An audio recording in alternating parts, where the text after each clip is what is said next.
રાજકોટ જિલ્લામાં રાજપરાના ખેડૂતે જામકંડોળાના મધુવન એગ્રોમાંથી ખરીદેલા ડીએપી ખાતરમાંથી કાંકરા અને પથ્થર નીકળતા રોષ વ્યાપ્યો છે। મળતી માહિતી મુજબ ગુજરાતીમાં એક કહેવત છે કે ખાતર પડવું, જેનો અર્થ થાય છે કે ઘરમાં દિવાલમાં બાકોર ઉપાડીને ચોરી થવી। પણ જામકંડોળામાં ખેડૂતો સાથે ખાતર લેવામાં જ ખાતર પાડવાની ઘટના બની રહી છે। મોંઘા મૂલા એવા ડીએપી ખાતરમાંથી પથ્થર અને કાંકરા નીકળ્યાના બનાવો બનતા ખેડૂતો રોષે ભરાયા છે।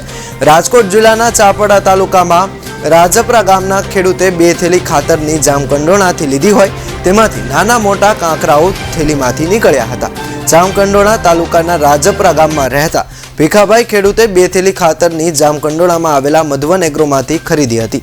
આ 2 થેલી ખાતરની ખેડૂતે ખેતરમાં જઈને ખોલી તો થેલીમાંથી ખાતરની સાથે નાના મોટા પથ્થરો પણ નીકળ્યા હતા।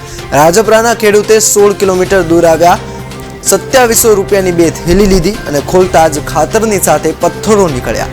ખાતરના ડીએપીમાંથી લીધેલી 2 થેલી ખાતરમાંથી કાંકરા પથ્થરવાળી નીકળતા ખેડૂતમાં રોષની લાગણી વ્યાપી છે। રાજપરા ગામના ખેડૂતો ભીખાભાઈએ એવા આક્ષેપ કર્યા છે કે આ 2 થેલી ખાતરની જામકંડોળા મધુવન એગ્રો સેન્ટરમાંથી લીધેલ છે અને આ 2 થેલીમાંથી પથ્થરો નીકળે તેવા આક્ષેપો ખેડૂત કરી રહ્યો છે।